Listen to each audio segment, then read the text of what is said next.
नमस्कार, आपका स्वागत है प्रिज्म अकेडमी में। आइए मिलकर जीव विज्ञान की अद्भुत दुनिया का अन्वेषण करें। डीएनए से लेकर गहरे समुद्र तक हमने आपके लिए सब कुछ कवर किया है।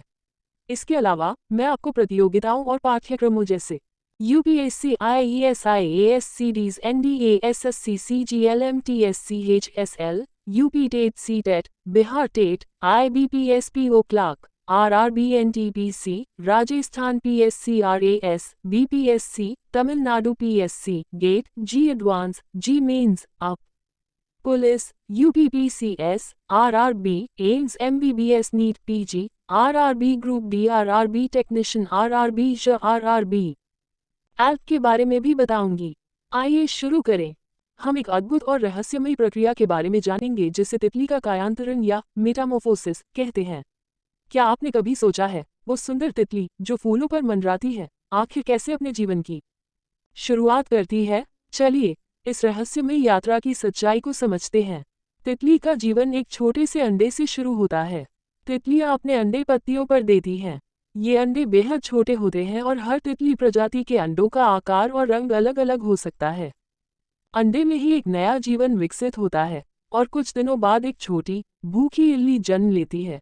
अंडे से निकलने के बाद तितली का दूसरा चरण शुरू होता है जिसे इल्ली या लावा कहते हैं।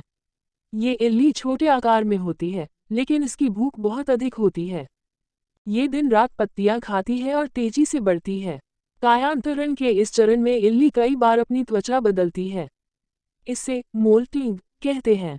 हर बार जब इल्ली बड़ी होती है उसकी पुरानी त्वचा फट जाती है और नई त्वचा उसके अंदर तैयार हो जाती है, लेकिन इसके भीतर अद्भुत बदलाव होते रहते हैं।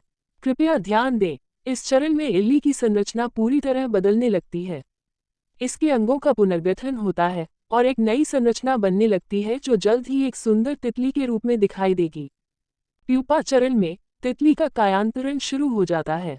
इसका मतलब है कि इल्ली के शरीर के अंदर कोशिकाएं नई संरचनाएं बनाने लगती हैं। विज्ञान में इसे हिस्टोलिसिस कहा जाता है, जहां पुरानी कोशिकाओं का विघटन होता है और नई तितली के पंख, आंखें, पैर और अन्य अंग बनने लगते हैं। वैज्ञानिकों का मानना है कि ये प्रक्रिया अति जटिल और सुंदर है।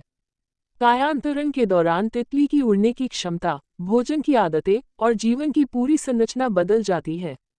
एक साधारण इल्ली से ये एक जटिल और रंगीन तितली बन जाती है। कुछ हफ्तों के बाद प्यूपा से एक नई तितली निकलने के लिए तैयार हो जाती है। जब तितली खोल से बाहर आती है उसके पंख नर्म और गीले होते हैं। तितली कुछ घंटे इंतजार करती है ताकि उसके पंख पूरी तरह से सूख जाएं और फैल जाए। एक बार जब उसके पंख मजबूत हो जाते हैं तब तितली अपने पहले उड़ान के लिए तैयार होती है। यह न सिर्फ एक अद्भुत क्षण होता है बल्कि यह प्रकृति की एक अविश्वसनीय कृति है।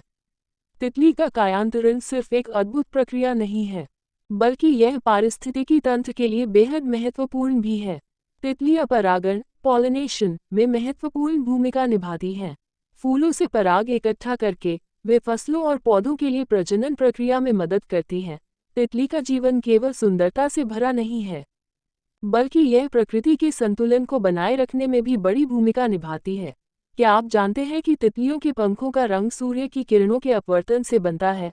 और कुछ तितलियां तो इतनी तेज उड़ती हैं कि उनका पीछा करना मुश्किल हो जाता है।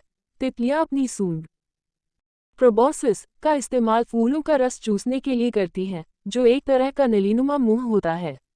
और आपको ये भी जानकर हैरानी होगी कि तितलियां स्वाद का अनुभव अपने पैरों से करती हैं। तो ये थी तितली के कायांतरण की सच्चाई। अंडे से तितली बनने की यह यात्रा वास्तव में अविश्वसनीय और अद्वितीय है। कायांतरण के 4 चरण अंडा, इल्ली, प्यूपा और तितली हमें ये सिखाते हैं कि जीवन में परिवर्तन आवश्यक और सुंदर हो सकता है। ये प्रक्रिया हमें प्रकृति की जटिलता और सुंदरता के बारे में भी सिखाती है। धन्यवाद। आशा है कि आपको तितली के कायांतरण की यह कहानी पसंद आई होगी। अगर हाँ, तो इस वीडियो को लाइक करें, शेयर करें और हमारे चैनल को सब्सक्राइब करें।